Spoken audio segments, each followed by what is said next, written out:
নমস্কাৰ মই এপলিনা আৰু এই মুহূৰ্তত লৈ আহিছো এটা গুৰুত্বপূৰ্ণ খবৰ যিসকলে এতিয়াও ৰেচন কাৰ্ড পোৱা নাই বা অৰুণোদয় কাৰ্ড পোৱা নাই তেওঁলোকৰ বাবে এই মুহূৰ্তত এটা ভাল খবৰ আজিৰ দিনটোত ৰাজ্যিক কেবিনেটত সেইসকল লোকৰ বাবে এটা গুৰুত্বপূৰ্ণ সিদ্ধান্ত গ্ৰহণ কৰিছে হেগ্ৰেই ৰাজ্যৰ 15 লাখ লোকে লাভ কৰিব ৰেচন কাৰ্ড অৰুণোদয় কিন্তু কিদৰে লাভ কৰিব বা কোনে কোনে লাভ কৰিব সেই 15 লাখ লোকৰ মাজত আপোনাৰ নাম আছে নে নাই ৰেচন কাৰ্ড অৰুণোদয় আঁচনিক লৈ হিমন্ত বিশ্ব শৰ্মাৰ কেবিনেটৰ ডাঙৰ সিদ্ধান্ত ঘৰে ঘৰে অৰুণোদয় আঁচনি দিয়াৰ চেষ্টা চলাব এতিয়া ৰাজ্য চৰকাৰে বৃহৎ সিদ্ধান্ত গ্ৰহণ কৰিছে ৰাজ্যবাসীৰ বাবে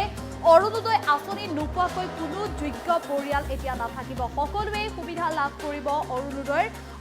আঁচনি লাভৰ বাবে চলোৱা হ'ব এতিয়া পৰিয়াল ভিত্তিক জৰীপ প্ৰতিটো পৰিয়াললৈ যাব চৰকাৰৰ প্ৰতিনিধি আৰু ইয়াৰ বাবে গঠন কৰিছে এখন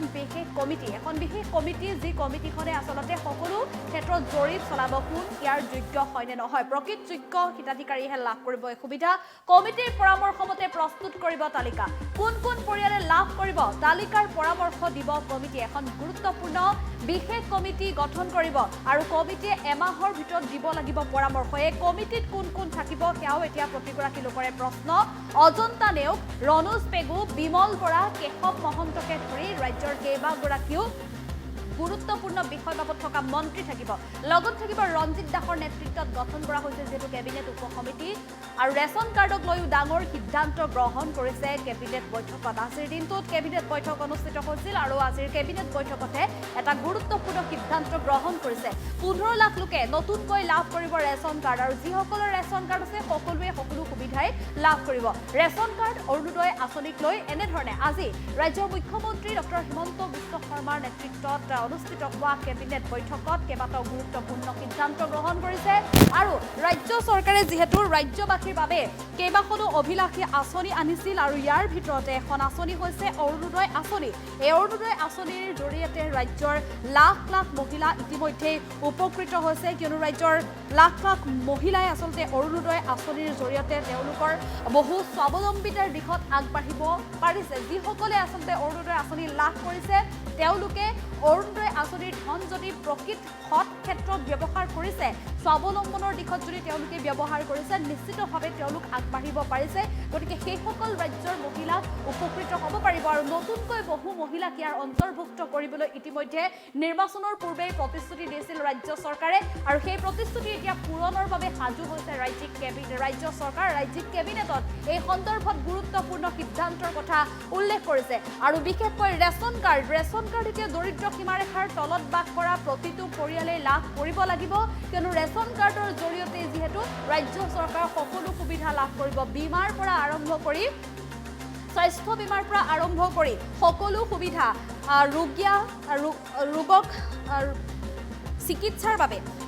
বাবে যেহেতু সুবিধা লাভ কৰিব এই ৰেচন কাৰ্ডৰ জৰিয়তে গতিকে সকলো সুবিধা যেতিয়া ৰেচন কাৰ্ডৰ জৰিয়তে লাভ কৰিব গতিকে কোনো লোক যাতে ইয়াত থাকি যাব নোৱাৰে সকলোৱে যাতে এই সুবিধা লাভ কৰে তাৰ বাবে ৰাজ্য চৰকাৰে এতিয়া পুনৰ জৰীপ চলাব আৰু এই জৰীপৰ যোগেদি সকলো যোগ্য হিতাধিকাৰীকে এই আঁচনিসমূহৰ অন্তৰ্ভুক্ত কৰিবলৈ ব্যৱস্থা গ্ৰহণ কৰিব আৰু ৰাজ্যত 15 লাখ লোকে যিসকলে এতিয়াও ৰেচন কাৰ্ড পাবলৈ সক্ষম হোৱা নাই তেওঁলোকক শীঘ্ৰেই ৰেচন কাৰ্ড দিয়াৰ ব্যৱস্থা কৰিব আৰু তাৰ সমান্তৰালভাৱে অৰুণোদয় আঁচনিৰো অন্তৰ্ভুক্ত কৰিবলৈ এতিয়া সাজু হৈছে ৰাজ্য চৰকাৰ আৰু ৰাজ্য চৰকাৰে এখন বিশেষ সমিতি গঠন কৰি দিছে আৰু যি সমিতিখনে আচলতে পৰিয়াল ভিত্তিক জৰীপ চলাব প্ৰতিটো পৰিয়ালৰ জৰীপ চলাই সেই পৰিয়ালসমূহ প্ৰকৃততে অৰুণোদয় আঁচনি বা ৰেচন কাৰ্ডৰ যোগ্য হয়নে নহয় সকলো তথ্য যোগাৰ দিব আৰু তাৰ পিছতে সেই তথ্যৰ ওপৰত ভিত্তি কৰি তেওঁলোকক প্ৰদান কৰা হ'ব ৰেচন কাৰ্ড আৰু অৰুণোদয় আঁচনিৰ সুবিধা এই বিশেষ গুৰুত্বপূৰ্ণ সমিতিখনত কোন থাকিব ইতিমধ্যে সেই কথাও আজি ৰাজ্যিক কেবিনেটত উল্লেখ কৰি দিয়া হৈছে মন্ত্ৰী ৰঞ্জিত দাসৰ নেতৃত্বত গঠন কৰা হৈছে কেবিনেট উপসমিতি আৰু এই কেবিনেট উপসমিতিখনে সকলো পৰ্যবেক্ষণ কৰিব এই ৰঞ্জিত দাসৰ নেতৃত্বত গঠন হোৱা কেবিনেট উপসমিতিখনত আছে মন্ত্ৰী অজন্তা নেওগ আছে মন্ত্ৰী ৰনোজ পেগু আছে মন্ত্ৰী বিমল বৰা আছে মন্ত্ৰী কেশৱ মহন্ত আছে মন্ত্ৰী ৰাজ্য চৰকাৰৰ কেইবাগৰাকীও গুৰুত্বপূৰ্ণ বিষয় বাবদ থকা মন্ত্ৰীয়ে এই বিষয়টো পৰ্যবেক্ষণ কৰিব আৰু সকলো তথ্য ৰাজ্য চৰকাৰ হাতত জমা দিয়াৰ পিছতে সকলো লোকে লোকে লাভ কৰিব অৰ্থাৎ যিসকল যোগ্য তেওঁলোকে লাভ কৰিব ৰেচন কাৰ্ড আৰু অৰুণোদয় সুবিধা এনেধৰণে আজি ৰাজ্যিক কেবিনেটত কেইবাটাও গুৰুত্বপূৰ্ণ সিদ্ধান্তৰ সমান্তৰালভাৱে ৰেচন কাৰ্ড আৰু অৰুণোদয় আঁচনিৰ সন্দৰ্ভতো গুৰুত্বপূৰ্ণ সিদ্ধান্তৰ কথা উল্লেখ কৰিছে ৰাজ্যৰ মুখ্যমন্ত্ৰী ডক্টৰ হিমন্ত বিশ্ব শৰ্মাই আৰু এই অৰুণোদয় আঁচনি আৰু ৰেচন কাৰ্ড সন্দৰ্ভত কি মন্তব্য কৰিছিলে আমাৰ হাতত মুখ্যমন্ত্ৰীগৰাকীৰ সেই কেবিনেট বৈঠকৰ ভাষ্য আছে আমি ভাষ্য আগবঢ়াম লোকসভা নিৰ্বাচনত আমি অৰুণোদয় আঁচনি সেচুৰেশ্যন পৰ্যায়ত লৈ যোৱাৰ এটা প্ৰতিশ্ৰুতি অসমৰ ৰাইজক দিছিলোঁ যে আমি যিমান পাৰোঁ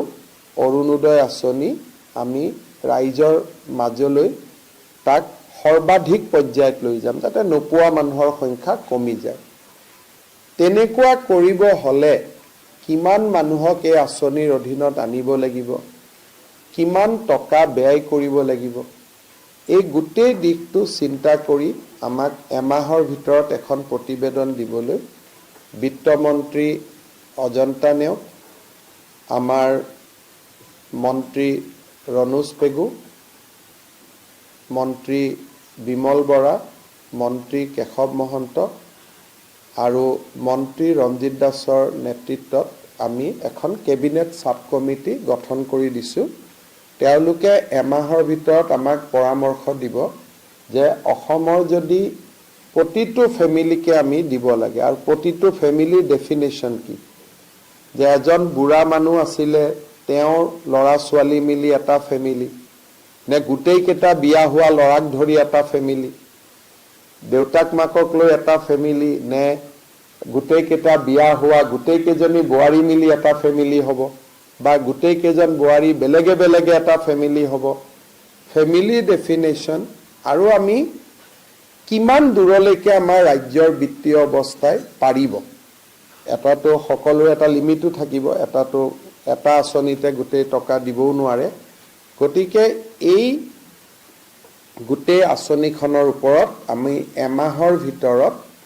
পৰামৰ্শ দিবৰ কাৰণে আমি আজি কেবিনেট উপসমিতিখন গঠন কৰি দিছোঁ লোকসভা নিৰ্বাচনত আমি অৰুণোদয় আঁচনি সেচুৰেশ্যন পৰ্যায়ত লৈ যোৱাৰ এটা প্ৰতিশ্ৰুতি অসমৰ ৰাইজক দিছিলোঁ যে আমি যিমান পাৰোঁ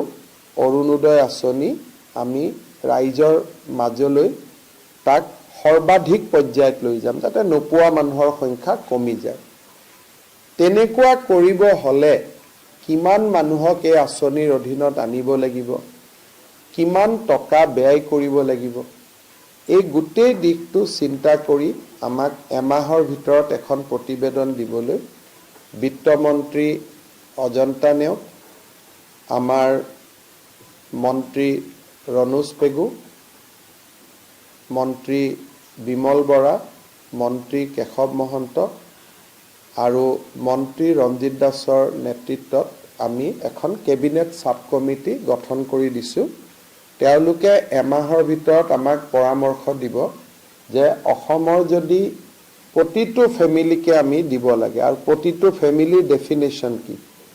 যে এজন বুঢ়া মানুহ আছিলে তেওঁৰ ল'ৰা ছোৱালী মিলি এটা ফেমিলি নে গোটেইকেইটা বিয়া হোৱা ল'ৰাক ধৰি এটা ফেমিলি দেউতাক মাকক লৈ এটা ফেমিলি নে গোটেইকেইটা বিয়া হোৱা গোটেইকেইজনী বোৱাৰী মিলি এটা ফেমিলি হ'ব বা গোটেইকেইজন বোৱাৰী বেলেগে বেলেগে এটা ফেমিলি হ'ব ফেমিলি ডেফিনেশ্যন আৰু আমি কিমান দূৰলৈকে আমাৰ ৰাজ্যৰ বিত্তীয় অৱস্থাই পাৰিব এটাতো সকলোৰে এটা লিমিটো থাকিব এটাতো এটা আঁচনিতে গোটেই টকা দিবও নোৱাৰে গতিকে এই গোটেই আঁচনিখনৰ ওপৰত আমি এমাহৰ ভিতৰত পৰামৰ্শ দিবৰ কাৰণে আমি আজি কেবিনেট উপসমিতিখন গঠন কৰিম